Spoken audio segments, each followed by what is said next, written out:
भारतात दरवर्षी साधारण 700 ते 1000 टन सोनं खरेदी केलं जातं.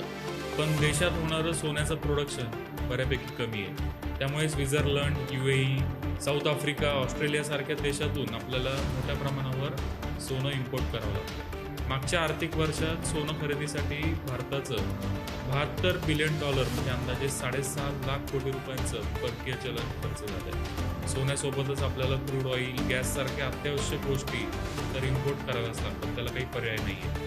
दुसऱ्या बाजूला एक्सपोर्ट करून जे आपल्याला परकीय चलन मिळतं त्या IT सेक्टरची परिस्थिती फारशी चांगली नाही आपण पाहतोय. ट्रम्प सरकारकडून लावण्यात आलेले टॅरिफ्स आणि AI म्हणजेच आर्टिफिशियल इंटेलिजन्सचा वाढता वापर अशा दुहेरी संकटात आपला IT सेक्टर सापडला आहे. भारतीय शेअर बाजारातून FII सातत्याने पैसे काढून घेतात ते आपण पाहतोच आहे. या सगळ्याचा एकत्रित परिणाम आपल्या रुपयावर पाहायला मिळतो. अवघ्या 1 वर्षात डॉलरच्या तुलनेत रुपया 85 पासून 95 पर्यंत खाली घसरलाय. सोन्याचे इम्पोर्ट जर कमी झाले तर आपले एकूण इम्पोर्ट कमी होतील आणि या संकटातून बाहेर पडण्याची आपल्याला एक संधी मिळेल. म्हणूनच आदरणीय पंतप्रधान नरेंद्र मोदींनी देशवासियांना पुढचे काही दिवस सोनं खरेदी न करण्याचं आवाहन केलंय. आता महत्त्वाचा प्रश्न म्हणजे लोक त्यांचं हे म्हणणं ऐकतील का आणि सोनं खरेदी करणं थांबवतील का? मला असं वाटतं की लोक सोनं खरेदी करणं थांबवणार नाही.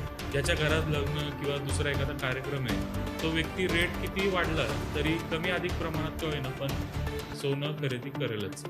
गोल्ड इम्पोर्ट कमी करायचे असतील तर सरकारने डिमांड कमी करण्यासोबतच देशांतर्गत सप्लाय वाढवण्यासाठी प्रयत्न केले पाहिजेत. भारतीयांकडे अंदाजे 25,000 ते 50,000 टन सोनं आहे असा अंदाज आहे. सरकारने जर पुढच्या 3 वर्षांसाठी सोन्याच्या विक्रीवर लागणारा कॅपिटल गेट टॅक्स माफ केला तर कदाचित गुंतवणूकदार सोनं विकून प्रॉफिट बुक करतील. त्यामुळे आपला देशातला सप्लाय वाढेल आणि ऑटोमॅटिकली इम्पोर्ट कमी होईल. माझ्या डोक्यात ही आयडिया आली. तुमच्याही डोक्यात अशा काही आयडिया असतील ज्याच्यातून आपले गोल्ड इम्पोर्ट कमी होतील तर तुम्ही कमेंट करून नक्की सांगा. धन्यवाद.